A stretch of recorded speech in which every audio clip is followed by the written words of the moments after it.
네, 이번에는 시장의 판을 읽어보는 시간 가져볼 텐데요. 오늘은요, 여러분들이 주식 투자에도 많은 관심을 가지시겠지만 부동산 투자가 최근에 또 굉장히 많은 이슈들이 있습니다. 집값이 계속해서 고공행진을 펼쳐내고 있다라는 소식도 들으셨을 거고, 내 집 마련을 하는 30, 40 세대들의 수요도 굉장히 폭발적으로 늘고 있다라고 하는데요. 그래서 오늘은 관련한 부분에 있어서 또 고수를 모시고 이야기를 나눠보겠습니다. 오늘 판을 읽어라 이 시간 21세기 경제학연구소 최용식 소장 함께합니다. 소장님 어서 오세요. 안녕하세요. 네, 이렇게 어렵게 또 잘해주셔서 너무 감사합니다.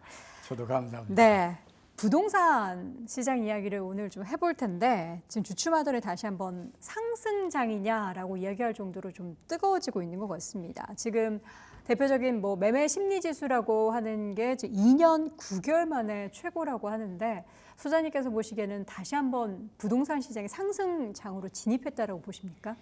부동산 시황을 정확하게 파악하려면 부동산 시장의 장기 주기를 먼저 그걸 알아야 돼요. 장기 주기. 예. 이 부동산 시황은 이제 평균적으로 10년을 주기로 움직이는데 10년. 이 광기, 패닉, 붕괴의 과정을 거칩니다. 네. 이 광기는 통상 한 3년 정도, 패닉은 그 뒤에 반년에서 1년, 붕괴도 반년에서 1년, 그 뒤에는 이제 장기 정체기가 오는데 이게 한 5, 6년 걸려요. 예, 최근에 그 사례를 보면 2018, 19, 20년 광기, 그리고 2021년 패닉, 2022년 붕괴, 그리고 2023년부터는 장기 정체기에 들어갔다고 이렇게 보여지는데 네. 이 장기 정체기의 특징이 뭐냐면 가격이 떨어져 있잖아요. 그러니까 사람들이 많이 떨어졌다, 오를 수 있지 않을까 하는 기대감에 부동산 매입수에 가담을 해요. 네. 그러면서 이제 잠시 오르기는 하는데 네. 그동안 축적된 그 저축들이 광기 기간에 모두 다 소모가 돼서 네. 새로운 저축이 축적돼야 또 새로운 수요가 일어나거든요. 그래서 금방 이게 다시 꺼지게 돼요. 그래서 이제 잦은 그 상승 또 하락이 반복되기는 하지만 그렇게 장기간 이렇게 상승하는 일은 별로 없어요. 지금 이런 일이 왜 벌어지냐면요. 네. 부동산 매입은 내 저축으로 이렇게 매입을 하잖아요. 근데 저축이 한 5, 6년 정도 충분히 쌓여야 새로운 수요가 일어나거든요. 네. 그동안은 가격이 못 올라요. 그런데 이제 이 수요가 본격적으로 일어나게 되면 일반 물가는 많이 올랐으니까 갑자기 상승을 해요. 그러면 2, 3년 더 저축해야 할 사람들이 큰 빚을 내서라도 부동산 투기에 이렇게 가입을 하게 되거든요. 미래 수요가 현재 수요가 합쳐지니까 수요가 배가 되죠. 네. 그러면 이제 부동산 투기가 본격적으로 일어나요. 근데 이건 지속 가능성이 없어요. 미래 수요가 현재로 넘어왔으니까 조만간 수요가 사라질 때가 오잖아요. 그러면 패닉이 오고, 패닉이 오면 그때부터 붕괴를 시작하는데 여기에는 신용 파괴 원리가 작동을 하는데 이건 어려운 얘기니까 빼고 그리고 이제 장기 정체기가 와요. 이 장기 정체기 동안에 이제 저축이 축적이 돼야 새로운 그 투기가 일어나게 되는데 네. 그게 앞으로 한 3년에서 4년 지나야 일어날 거예요. 그러면 지금 시점에서는 침체기로 인해서 반등하는 그런 장도 아니고 상승기도 아니고 그럼 지금 어떤 구간이라고 봐야 되죠? 장기 정체기라고 보시면 돼요. 장기 정체기다. 예. 그럼 지금 최근에 주택 가격에 있어서의 반등은 장기 정체기 속에서 가끔 좀 눈에 띄는 그러한 단발적인 상승이다라고 보시는 거네요. 아, 그럼요. 그렇게 보시는 게 정확할 거예요.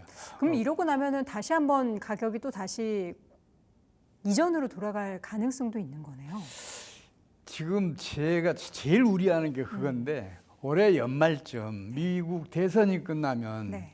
이제 각국의 주식시장 붕괴로부터 시작돼서 세계적인 금융위기가 터지지 않느냐. 그게 터지게 되면 우리나라 경제에 바로 덮치게 되거든요. 네. 그러면 우리나라 부동산 시장이 장기 정체기에 들어가 있음에도 불구하고 이 더블딥이 오는 수가 있어요. 이런 사례가 역사적으로 몇 번 있었어요. 그래서 그걸 걱정하고 있어요.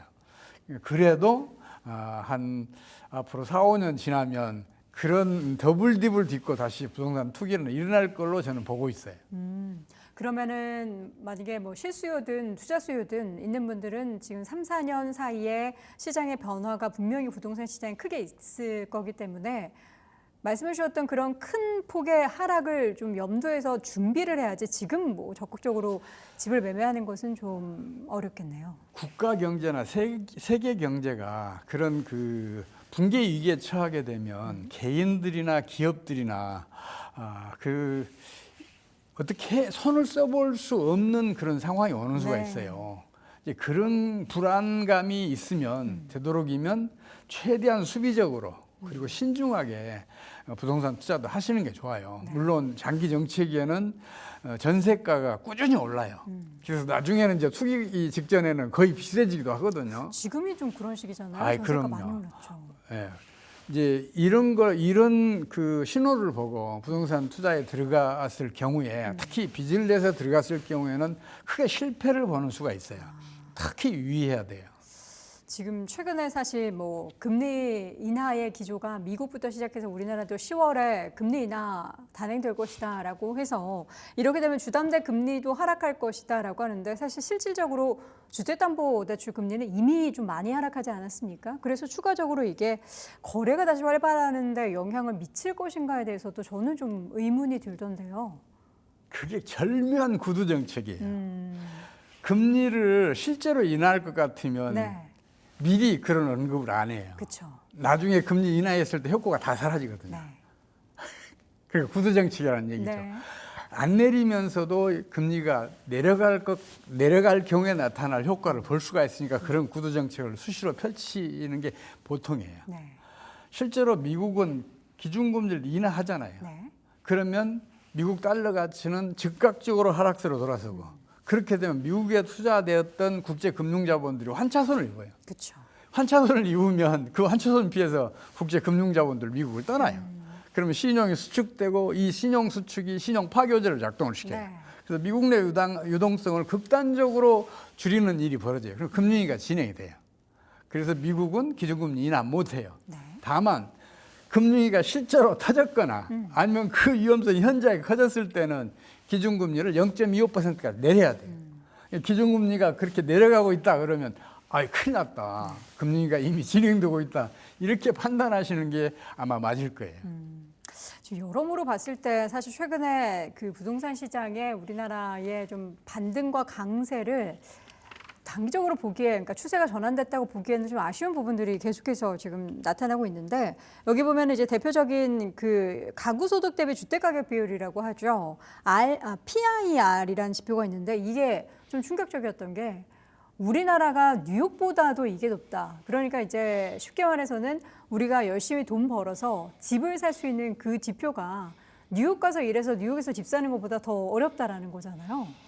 부동산 가격이 집 가격이 얼마나 부담이냐 이걸 판단하기 그렇죠. 위해서는 소득 수준이 얼마나도 중요해요. 근데 중요한데 이것보다 더 중요한 거는 뭐냐면 성장률이에요. 성장률이 높을수록 저축률도 높아지고 저축률이 높아지면 부동산을 매입하기 위한 재원을 충분히 축적할 수 있어요. 그래서 성장률이 높은 경우에는 주택 가격이 웬만큼 높아도 큰 부담이 안 돼요. 근데 문제는 뭐냐면 우리나라 최근 경제 성장률, 특히 작년 성장률 같은 경우에는 우리보다 국민 소득이 2배 정도 많잖아요, 미국이. 그렇죠. 그럼에도 불구하고 우리 성장률은 반토막이에요.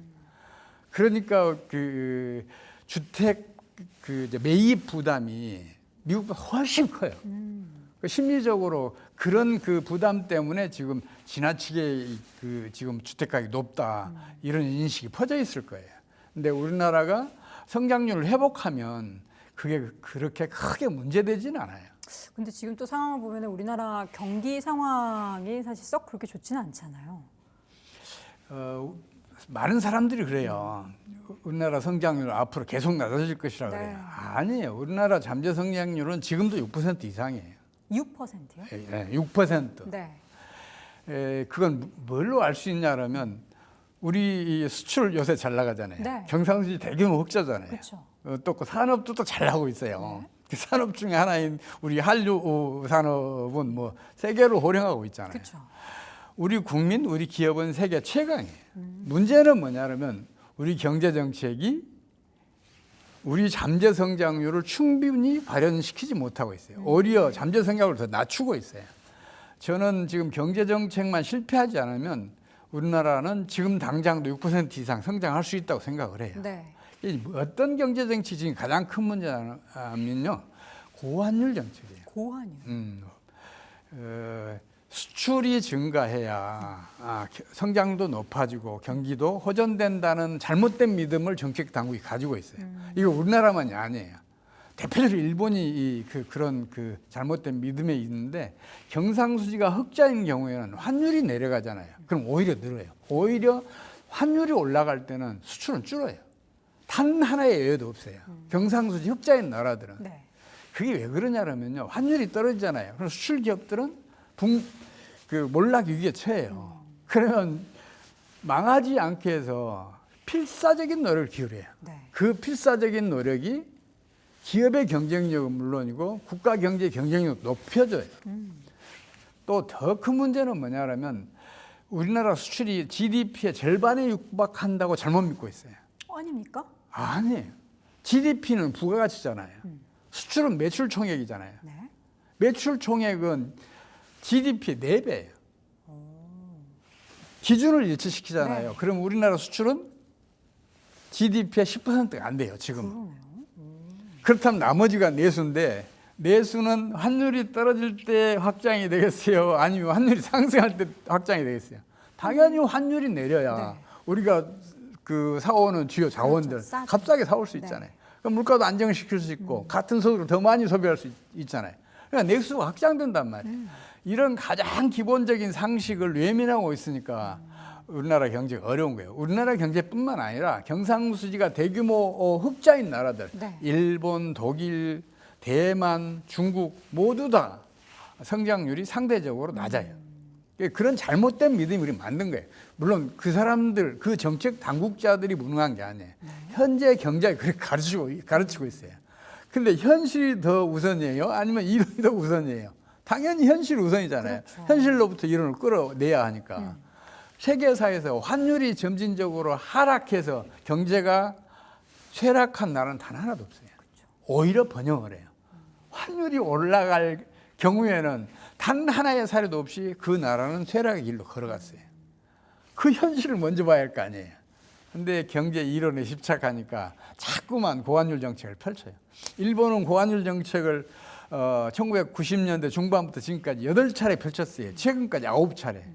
단 한 번도 경제를 성장시키지 못했어요. 고환율 정책을 펼치면 6개월 이내에 성장률은 0% 내지 1%로 떨어졌단 말이에요. 그것 때문에 우리나라 성장률이 낮고 경기가 부진한 것이지 우리나라 잠재 성장률이 낮아서 그런 거 아니에요. 그러면 우리 소장님께서 보시기에는 이제 우리나라도 있고 이제 일본, 미국, 이제 우리나라에 영향을 미치는 다양한 국가들, 중국까지 포함해서 환율 정책에 대한 얘기들이 최근에 굉장히 많았잖아요. 미국 계속해서 강달러를 외쳤고, 일본에 대해서는 최근에 좀 변화가 생기기도 하고, 중국도 그렇고요. 지금 시점에서 가장 걱정되는 국가는 어디라고 보십니까? 지금 이제 제일 심각한 게 사실은 일본이에요. 일본. 최근에 그 엔키리 자금 때문에 그 주식시장이 세계적으로 폭락을 한 적이 그렇죠. 있잖아요.